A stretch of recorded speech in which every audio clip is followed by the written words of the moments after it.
اگه عاشق تفریح و خوشگذرونی و پارتی‌های شبانه‌ای، پس صربستان برات بهشته.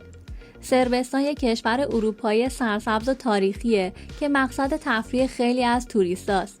سالها اسم این کشور رو آمیخته در جنگ و ناآرومی میشنیدیم، اما حالا یکی از آرومترین مقاصد گردشگریه و با طبیعت خوش آب و رنگ و تاریخ و معماری چشم نوازش یکی از کشورهای مهمانپذیره. اما جاذبه های این کشور اونطور که باید برای گردشگران ایرانی شناخته شده نیست که قراره تو این ویدیو بهشون بپردازیم و از حقایق جذاب این کشور بیشتر بدونیم. اما با شنیدن حقیقتی که آخر ویدیو قراره بگم بهتون، حتما کلی جا میخورن و شگفت زده میشین، پس از دستش ندین. تو کلوب‌های شبانه این کشور ممکنه چیزایی ببینی که برات عادی نباشه. اینجا در مقایسه با مردها، زنها بیشتر مشروب میخورن و در نتیجه سرخوشترن و به همین خاطر مردها ممکنه توسط زنها با دست و یا حرف مورد مزاحمت قرار بگیرن و یا بعضی از زنها برای آشنایی با شما مستقیم میان سر میزتون و مردها باید خیلی مراقب باشن تا به اونها تجاوز نشه. این کشور با مجارستان در شمال، رومانی و بلغارستان در شرق، مقدونیه شمالی و مونتنگرو و کوزوو در جنوب، کرواسی، بوسنی و هرزگوین در غرب هم‌مرزه. پایتخت این کشور بلگراده. بلگراد به معنی شهر سفیده، شهری که در محل تلاقی رود دانوب و ساوا قرار گرفته. این شهر تا به حال 115 جنگ رو به چشم خودش دیده و 44 بار تو آتیش سوخته. اما امروزه تبدیل به شهری بسیار امن شده و رویدادهای بسیاری در زمینه موسیقی، کتاب و فیلم در اون برگزار میشه و سالانه میزبان گردشگران زیادی از سراسر دنیا. در خیابون‌های بلگراد در کنار رستوران‌ها و کافه‌های متعدد تعداد زیادی بناهای تاریخی، موزه، کلیسا و قلعه دیده میشه. بلگراد از قدیمی‌ترین شهرهای اروپاه، اما علیرغم ظاهر قدیمی، کوچه‌های زنده و پرجمعیتی داره و تفریحات شبونه در اونها وجود داره. به طوری که اگه خورشید طلوع نکنه، این مردم از رقصیدن و خوردن خسته نمیشن و از مناطق مختلف اروپا توریست‌های بسیاری برای تجربه تفریحات شبانه به اینجا میان. اگه تا اینجا ویدیو رو دوست داشتی، ممنون میشم ویدیو رو لایک کنی. در بارها راکیجا سرو میشه که یک برند میوه‌ایه که معمولاً از به، انگور، زردآلو و یا هلو تهیه میشه. این برند بسیار قویه که میتونه 40 تا 70% الکل داشته باشه و به همین خاطر همیشه با یه لیوان آب خورده میشه تا اثر اونو کم کنه.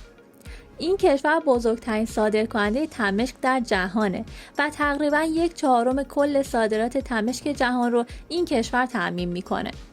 موزه نیکولا تسلا. حتما اسم نیکولا تسلا رو شنیدید.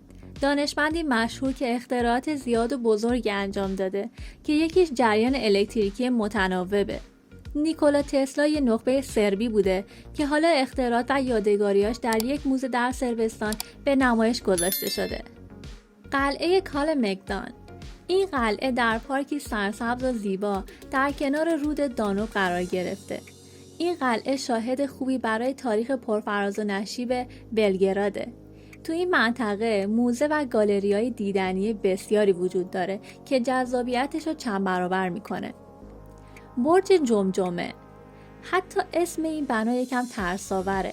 برجیه که پر از جمجمه است و یادگار عثمانی‌هاییه که سر شورشی‌ها رو از تن جدا کرد و برای خوشخدمتی پیش پادشاه فرستادن و بعد از رضایت شاه عثمانی برای ترسوندن مردم و جلوگیری از شورش دوباره اونها رو در یک برج قرار داد تا درس عبرتی برای همه بشه.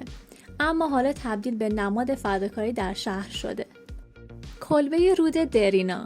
در وسط رود درینا کلبه‌ای قرار داره که تو سالهای اخیر به لطف شبکه‌های مجازی شهرتی جهانی پیدا کرده. این کلبه در سال 1969 توسط شناگرانی ساخته شده که نیاز به فضای آروم و خلوت برای استراحت داشتند. اما امروز این کلبه به یکی از جاذبه‌های معروف صربستان تبدیل شده. دره اوواک. صربستان طبیعت بی‌نظیری داره، اما بدون شک منحصر به فردترین جاذبه طبیعی صربستان دره اوواکه. تو این منطقه صخره‌های بسیار باشکوه و نفسگیر قرار داره و رود درینا در پیچ و خم دره جریان داره. حالا تو به هم بگو دوست داری به این کشور جذاب سفر کنی یا نه؟ جالبه بدونین صربستان کشوریه که خوناشام‌ها در اون متولد شدن. ومپایر به معنی خوناشام معروف ترین کلمه به زبان سربیه که توی جهان همه ازش استفاده میکنن و مربوط به یک سنت مردم محلی صربستانه که اجساد مردگانشون رو از قبر بیرون می آوردن و دوباره اونها رو میکشتن. توی این ویدیو از کشور زیبای صربستان گفتم براتون که امیدوارم پسندیده باشید. برای دیدن ویدیوهای بعدی هم حتما کانال رو سابسکرایب کنید.